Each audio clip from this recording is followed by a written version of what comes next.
What's up, you guys? It's Steve here, and we have some announcements from President Joe Biden. And I just want to let you know right now we're going to be covering some heavy topics in today's video, but this is your breaking news stimulus package update and stimulus check update. Now, first up, our thoughts and prayers go out to the victims of the Texas massacre shooting that took place. Biden says the carnage must end after a horror of 21 killed at a Texas elementary school, and just absolutely terrible to see this. Again, our thoughts and prayers go out.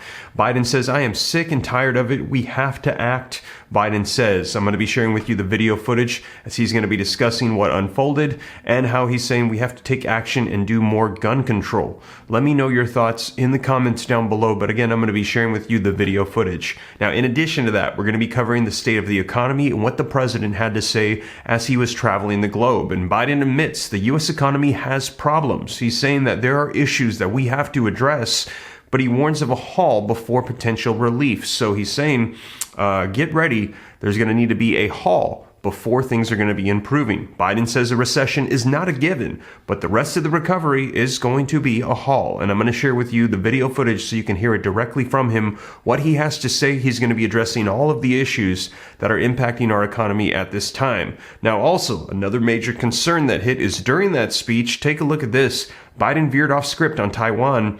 It's not the first time.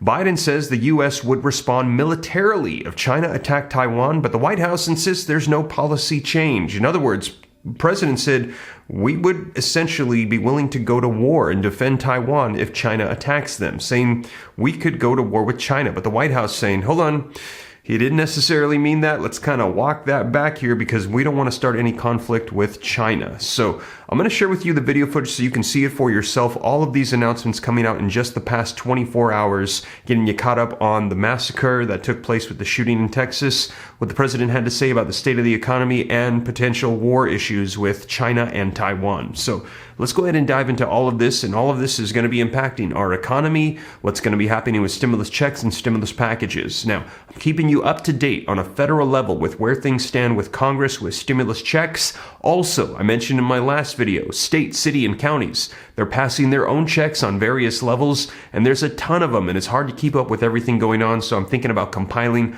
a master list of some kind to help people stay up to date. Let me know if you're interested.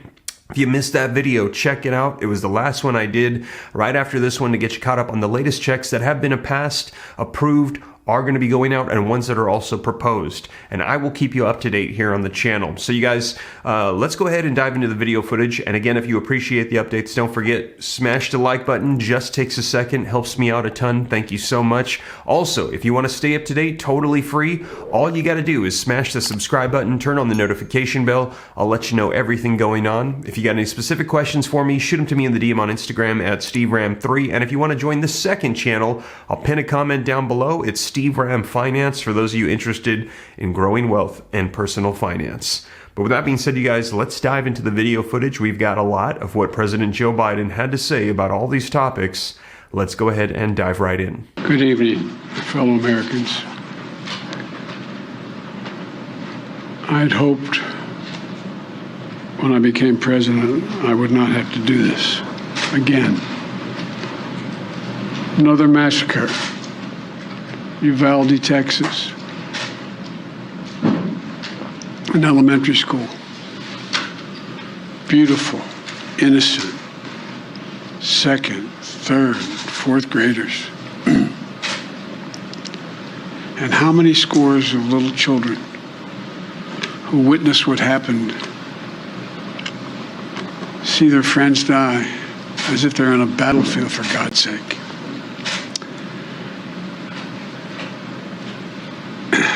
They'll live with the rest of their lives.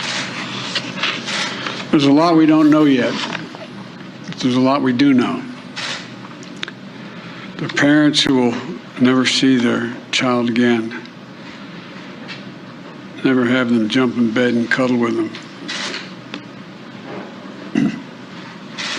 Parents who will never be the same. To lose a child is like having a piece of your soul ripped away. There's a hollowness in your chest. You feel like you're being sucked into it and never going to be able to get out. suffocating. And it's never quite the same. It's the feeling shared by the siblings and the grandparents and the family members and the community that's left behind. Scripture says, Jill and I have talked about this in different contexts, in other contexts. The Lord is near to the brokenhearted and saves the crushed in spirit. So many crushed spirits. So tonight, I ask the nation to pray for them. Give the parents and siblings the strength in the darkness they feel right now. As a nation, we have to ask, when in God's name are we going to stand up to the gun lobby? When in God's name we do what we all know in our gut needs to be done? It's been 3,448 days, 10 years since I stood up at a high school in Connecticut, a grade school in Connecticut, where another gunman massacred 26 people, including 20 first graders at Sandy Hook Elementary School. Since then, there have been over 900 incidents of gunfires reported on school grounds. Marjorie Stoneman Douglas High School in Parkland, Florida. Santa Fe High School in Texas. Oxford High School in Michigan. The list goes on, and the list grows when it includes mass shootings at places like movie theaters, houses of worship, as we saw just 10 days ago, the grocery store in Buffalo, New York. I am sick and tired of it. We have to act. And don't tell me we can't have an impact on this carnage. I spent my career as a senator and a vice president working to pass common sense gun laws.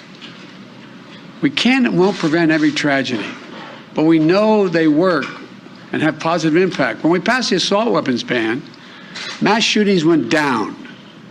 When the law expired, mass shootings tripled. The idea that an 18-year-old kid can walk into a gun store and buy 2 assault weapons is just wrong. What in God's name do you need an assault weapon for except to kill someone? Deer aren't running through the forest with Kevlar vests on, for God's sake. It's just sick. And the gun manufacturers have spent 2 decades aggressively marketing assault weapons, which make them the most and largest profit. For God's sake, we have to have the courage to stand up to the industry. Here's what else I know. Most Americans support common sense laws, common sense gun laws. I just got off a trip from Asia, meeting with Asian leaders. And I learned of this while I was on the aircraft.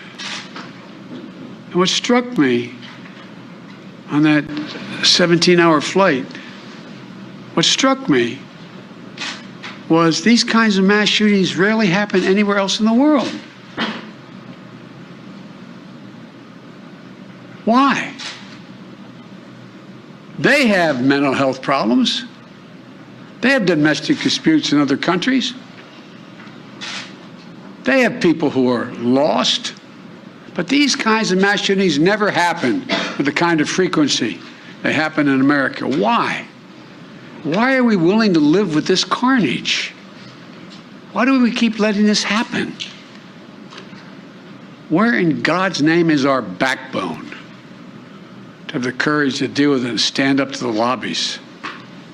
It's time to turn this pain into action for every parent, for every citizen in this country. We have to make it clear to every elected official in this country, it's time to act. It's time for those who obstruct or delay or block the common sense gun laws. We need to let you know that we will not forget. We can do so much more. We have to do more. Our prayer tonight is for those parents lying in bed and trying to figure out Will I be able to sleep again? What do I say to my other children? What happens tomorrow?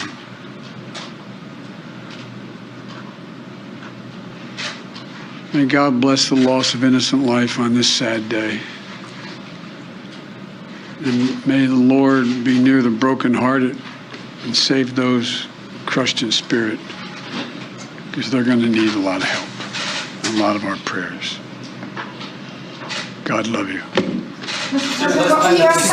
There you have it, you guys. That was the president. Absolutely devastating to see this happen to so many people and in an elementary school. So again, our thoughts and prayers go out to those families that lost loved ones in that shooting.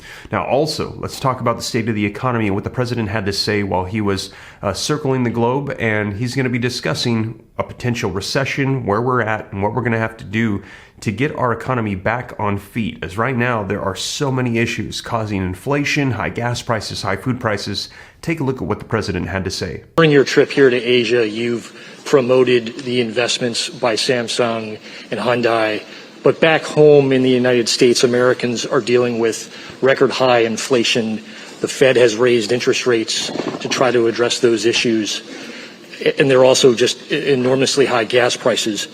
Given the cross currents of the economy right now, the war in Ukraine, the China lockdowns that we've seen, should Americans be prepared for a recession?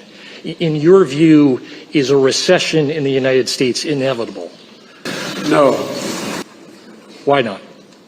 Look, you're talking about the significant progress we've made in making sure we don't have supply chain backups, about the 8,000 jobs that Hyundai is going to be bringing to Georgia, 3,000 jobs to Texas from Samsung, $17 billion investment, Toyota, 1,700 jobs in North Carolina on battery technology, the situation where we've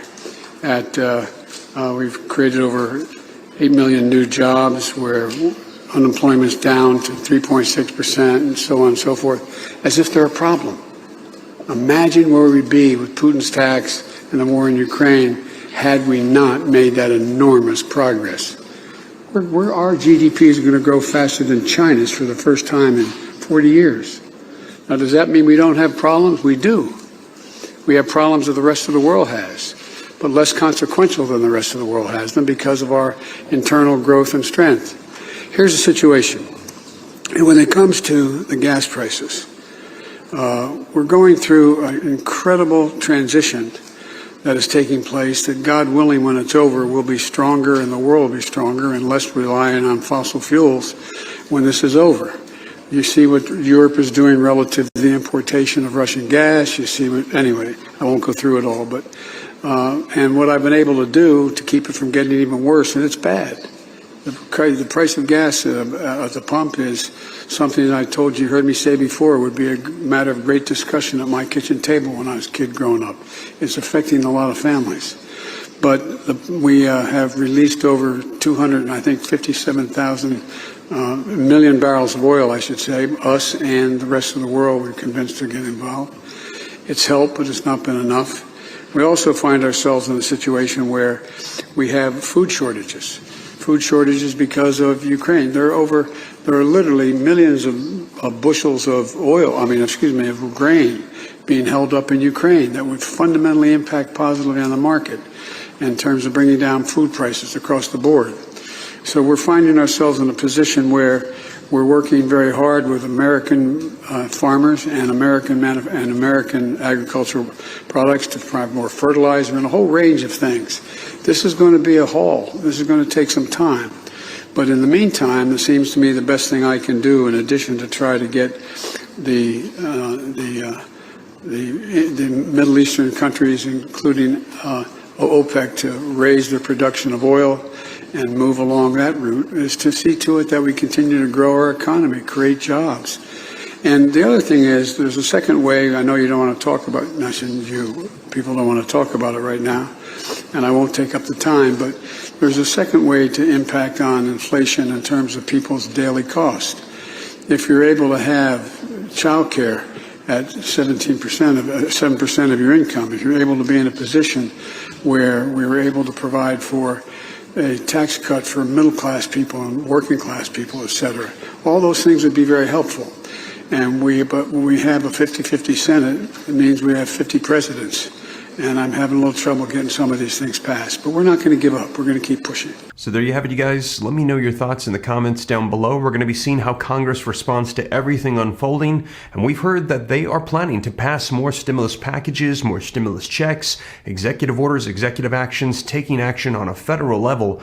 I will keep you up to date. Now, also, as I mentioned, a lot of people are concerned about potential war with China if they attack Taiwan after what the president had to say in that same speech. Take a look. Our policy toward Taiwan has not changed at all. We remain committed to supporting the peace and stability across the Taiwan Straits and ensuring that there's no unilateral change of the status quo. I would add that one of the reasons why it's so important that Putin pay a dear price for his barbarism in Ukraine. The idea that on your station today and every other station in America, they're showing bombings of every school, no military purpose, schools, hospitals, daycare centers, all the things, museums, blowing up all the museums. I believe what Putin is attempting to do is eliminate the identity of Ukraine. The identity. He can't occupy it, but he can try to destroy its identity. And the reason I bother to mention that is he has to pay, and Russia has to pay a long-term price for that in terms of the sanctions that have been imposed. And the reason I bother to say this, it's not just about Ukraine. If, in fact, after all he's done, there's a rapprochement met between between the Ukrainians and Russia, and these sanctions are not continue to be sustained in many ways, then what signal does that send to China about the cost of attempting to take Taiwan by force?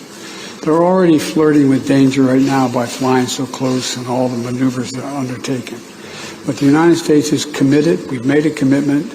We support the one China policy. We support all that we've done in the past.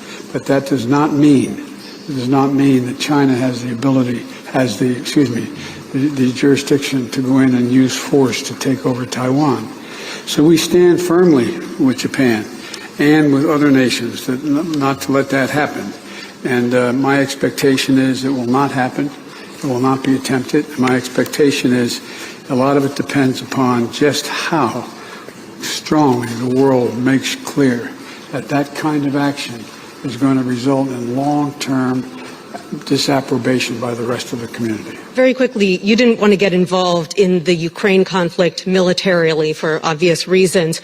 Are you willing to get involved militarily to defend Taiwan if it comes to that? Yes. You are? That's the commitment we made. That's the commitment we made. We are not, look, here's the situation. We agree with the one China policy. We signed on to it and all the attendant agreements made from there. But the idea that it can be taken by force, just taken by force, is just not appropriate. It will dislocate the entire region and be another action similar to what happened in Ukraine. And so it's a burden that is even stronger. So there you have it, you guys. I know a lot going on. I will keep you up to speed as more updates roll out. And as always, thank you so much for joining me. If you made it this far and you haven't already, don't forget, take a quick second, smash the like button. Helps me out a ton with the YouTube algorithm. Leave your comments, share this out. If you want to stay up to speed and you're not already part of the Ram fam, why not? Totally free. Smash the subscribe button. Turn on that notification bell. I'll let you know everything as it unfolds. If you got any specific questions for me, shoot them to me in the DM on Instagram at SteveRam3. Consider joining the second channel, Steve Ram Finance, and also let me know your thoughts about a comprehensive list of all state, city, and county checks that are available. We're hearing 90% of people miss out on them because they don't even know that these exist, and in many cases, you have to apply for these benefits. How can you apply if you don't know? I want to make sure that that doesn't happen here in the Ram fam. I'm going to let you know about everything coming out. But with that being said, you guys, once again, thank you so much for joining me, and I will catch you in the next one. Take care. God bless. This is Steve.